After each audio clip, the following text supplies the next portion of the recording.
Hello दोस्तों, आज मैं आपको सुनाऊंगा जान बची तो लाखों उपाय, एक हिरन और शेर की कहानी। अगर वीडियो अच्छा लगे तो वीडियो को लाइक एंड चैनल को सब्सक्राइब करना मत भूलना।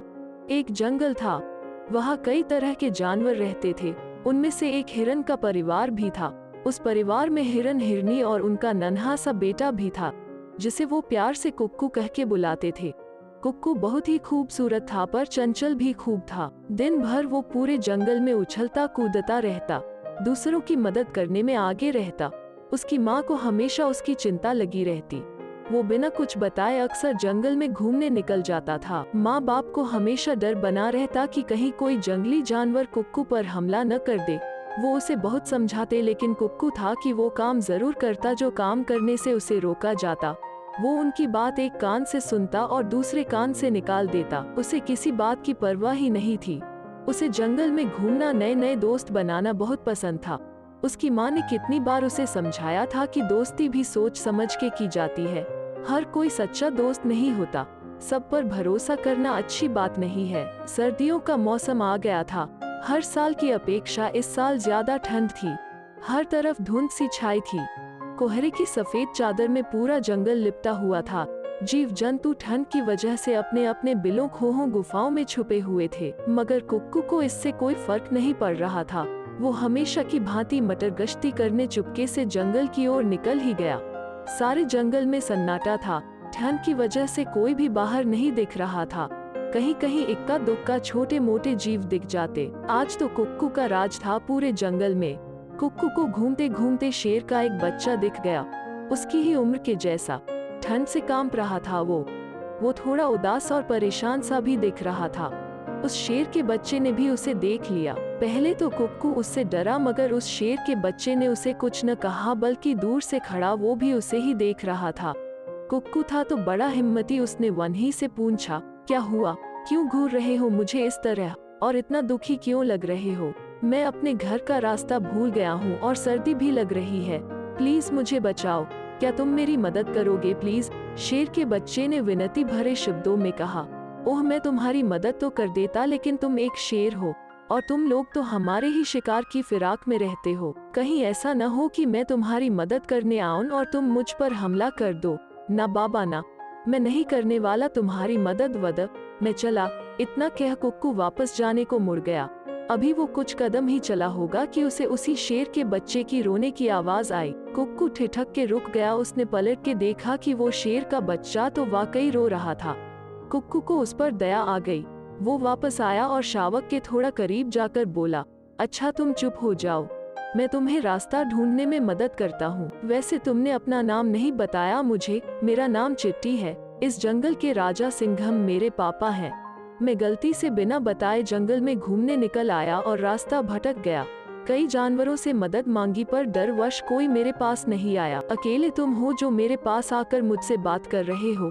प्लीज मेरी मदद करो, मुझे घर जाना है प्लीज, उसने हाथ जोड़कर कहा। कुक्कू को उस पर तरस आ गया। वो उसकी मदद को तैयार हो गया और चिट्टी से बोला, घबराओ नहीं, मैं तुम्हें तुम्हारे घर तक पहुंचाऊंगा। बस तुम मेरे पीछे पीछे आते रहना। धन्यवाद मेरे दोस्त, चिट्टी ने खुशी से।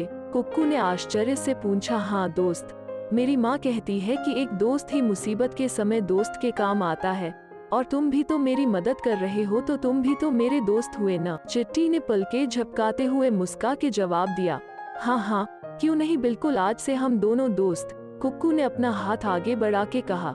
चिट्टी ने भी तुरंत उससे हाथ मिलाया। कुछ ही पल में अब दोनों दोस्त हो गए थे। कुक्कू मन ही मन खुश था कि उसने दोस्ती जंगल के राजा के बेटे से की थी। अब बाकी जानवर उससे भी डरेंगे। अब कोई उसे परेशान नहीं करेगा। सब जान जाएंगे कि राजा का बेटा मेरा जिगरी है। कुक्कू ने कहा, चलो चिट्टी, तुम्हें घर तक छोड़ दूं। चिट्टी ने मुस्कुरा के जवाब दिया, हाँ चलो। अब कुक्कू आगे आगे और चिट्टी उसके पीछे पीछे घर की तरफ चल दिए। कुक्कू ने पूरे जंगल को नाप डाला था। वो जंगल के चप्पे चप्पे से वाकिफ था, इसलिए उसे पता था कि राजा की गुफा कहाँ है। वैसे भी माँ भी हमेशा उसे उस दिशा में जाने से मना करती थी। आज पहली बार वो अपनी दोस्ती के लिए उस तरफ जा रहा था। कुछ ही देर में कुक्कू राजा की गुफा के करीब पहुंच चुका था। वो गुफा से कुछ दूर पहले रुक गया और चिट्टी से बोला, लो दोस्त, तुम्हारा घर आ गया, यहाँ से कुछ दूरी पर तुम्हारी गुफा है, अब तुम आसानी से घर पहुँच जाओगे। लेकिन तुम यहाँ क्यों रुक गए? घर चलो मेरे, तुमने मेरी मदद की है, ये सुन मेरे मम्मी पापा भी बहुत खुश होंगे, पापा तुम्हें इनाम भी देंगे, चलो मेरे घर चलो, आखिर दोस्त के घर पहली बार आए हो, ऐसे तो नहीं जाने दूंगा। चिट्टी ने कुक्कू का हाथ पकड़ के कहा, नहीं दोस्त, आज नहीं फिर कभी, मुझे भी देर हो रही है, घर जाने दो, मेरे भी मम्मी पापा परेशान हो रहे होंगे, मुझे जाने दो। कुक्कू ने चिट्टी से कहा, लेकिन चिट्टी ने एक न सुनी और उसे जबरदस्ती दोस्ती का वास्ता देकर अपने घर ले गया। कुक्कू मन ही मन कुछ घबरा रहा था, लेकिन चिट्टी पर उसे भरोसा था, आखिर वो दोस्त था उसका। कुछ ही पल में वो दोनों जंगल के राजा सिंघम के सामने खड़े थे, जो चिट्टी के न आने की वजह से काफी परेशान था। जैसे ही उसने चिट्टी को देखा, खुशी से दहाड़ उठा। इसकी दहाड़ सुन कुक्कू की जान हलक में आ गई, डर से कांप उठा वो। चिट्टी ने उसे संयत रहने का इशारा किया और अपने पापा को सारी बात बताने लगा। शेर बड़े ही गौर से कुक्कू को घूर रहा था, उसने कुछ सुना कुछ नहीं सुना, उसे तो बस कुक्कू के रूप में ताज़ा मुलायम गोश्त का टुकड़ा नजर आ रहा था। भीषण ठंड की वजह से आजकल उसे शिकार करने के लिए जानवर नहीं मिल पाते थे, और आज तो शिकार खुद चलकर आया था और वो इस मौके को कतई नहीं छोड़ना चाहता था। उसने कुक्कू से बड़े प्यार से कहा, मैं तुम्हारा शुक्रगुजार हूँ, तुमने मेरे इकलौते बेटे की जान बचाई, मैं तुम्हारे इस एहसान का बदला जिंदगी भर नहीं भूलूंगा। मैं चाहता हूँ कि आज मुझे तुम अपनी मेहमान नवाजी करने का मौका दो, दावत करो, मजे करो, चिट्टी के साथ खेलो कूदो। कुक्कू ने हाथ जोड़कर सिंघम से विनती की, महाराज, ये तो मेरा सौभाग्य है कि मुझे आपके इस आलीशान महल में आने का मौका मिला। आपका आमंत्रण पाना मेरी खुशनसीबी है, लेकिन महाराज, मेरे मम्मी पापा मेरा इंतजार कर रहे होंगे, मेरे देर तक न पहुंचने पर परेशान हो रहे होंगे, कृपया आज मुझे जाने दे, मैं फिर किसी दिन माँ बाप को बता कर आऊंगा। सिंघम को कुक्कू हाथों से निकलता दिखा तो उसने फिर एक चाल चली। उसने चिट्टी से कहा, कैसे दोस्त हो, अपने दोस्त को रोक भी नहीं सकते, इसने तुम्हारी मदद की है और तुम हो कि बस खड़े खड़े मुंह ताक रहे हो। चिट्टी ने कुक्कू का हाथ अपने सर पर रखते हुए कहा, रुक जाओ न मेरे यार, थोड़ी ही देर की बात है, चले जाना, मम्मी पापा को बता देना कि जंगल के महाराज की मेहमान नवाजी से आ रहा हूँ, वो भी खुश हो जाएंगे। तुम्हें मेरी दोस्ती का वास्ता। दोस्ती के नाम पर कुक्कू न नहीं कर सका, उसे रुकना पड़ा। सिंघम ने उसके लिए तुरंत ताजे फल, हरी सब्जियों का इंतजाम किया। तब तक में चिट्टी की माँ भी उसे ढूंढते ढूंढते वापस गुफा आ गई।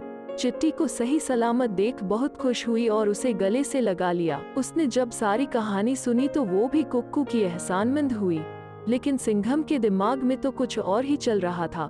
वो किसी भी तरह कुक्कू के ताजे मुलायम मांस का स्वाद चखने के चक्कर में था। उसने शेरनी को भी समझाया। पहले तो शेरनी ने मना किया, लेकिन ताजे गोश्त के लालच और शिकारी फितरत ने उसे भी मजबूर कर दिया सिंघम का साथ देने के लिए। चिट्टी को समझाने की जिम्मेदारी सिंघम ने शेरनी को दी। शेरनी चिट्टी को बुलाने चली गई, जो इस वक्त कुक्कू के साथ गुफा के बाहर धमा चौकड़ी में मस्त था। शेरनी ने चिट्टी को अंदर बुलाया और उसके कान में सिंघम की योजना बताई। पल भर के लिए चिट्टी जड़ रह गया। कुक्कू ने उसकी मदद की थी और वो उसका एकलौता दोस्त था, क्योंकि कोई भी डर से उससे दोस्ती नहीं करता था और उसके मम्मी पापा उसका एहसान मानने के बजाय उसे मारना चाहते थे। चिट्टी ने तुरंत अपनी मम्मी को इस बात के लिए मना कर दिया और कुक्कू को भगाने के लिए जाने लगा। तभी उसके पापा महाराज सिंघम ने गुस्से से भरी दहाड़ मारी और चिट्टी से गुर्रा के कहा, सुन, तू मेरी औलाद है, एक शेर की औलाद होने वाला महाराज, तेरी दोस्ती शेर से ही हो सकती है, इस पिद्दी जैसे जानवरों से नहीं। इस जैसे जानवर ही हम सब की भूख मिटाते हैं, अगर इनसे दोस्ती कर ली तो खाएंगे क्या, भूखे मर जाएंगे भूखे, समझा? तू पैदा हुआ है इन जैसों का शिकार करने के लिए, इनसे दोस्ती करने के लिए नहीं, और वैसे भी दोस्ती बराबरी वालों से की जाती है, इस जैसे कमजोर और लाचार लोगों से नहीं। तू शेर है, शेर, सोच जरा। सिंघम ने चिट्टी को ललकारा। चिट्टी पर सिंघम की बातों का असर होना स्वाभाविक था, क्योंकि वो एक शेर था, शिकार उसकी फितरत था, और सिंघम उसके बाप के साथ साथ वो सिंघम का वारिस भी था, जो कल महाराज बनने वाला था। लोग जब सुनेंगे कि एक शेर की दोस्ती हिरन से है तो कौन डरेगा उससे, सब उसका मजाक उड़ाएंगे। नहीं, ये नहीं हो सकता। कुक्कू जैसा एक पिद्दी से दोस्ती कभी नहीं। ठीक है पिताजी, जैसा आप चाहें। चिट्टी ने सिंघम की हाँ में हाँ मिलाई। ये हुई न बात। चलो चले, ताज़ा और मुलायम गोश्त हमारा इंतजार कर रहा है। सिंघम ने खुश होकर चिट्टी को गले लगाते हुए कहा, और वो तीनों दबे पांव वहां पहुंचे जहां कुक्कू था। लेकिन ये क्या, वहां तो कोई नहीं था। उन तीनों ने पूरी गुफा छान मारी मगर कुक्कू का कुछ पता न चला।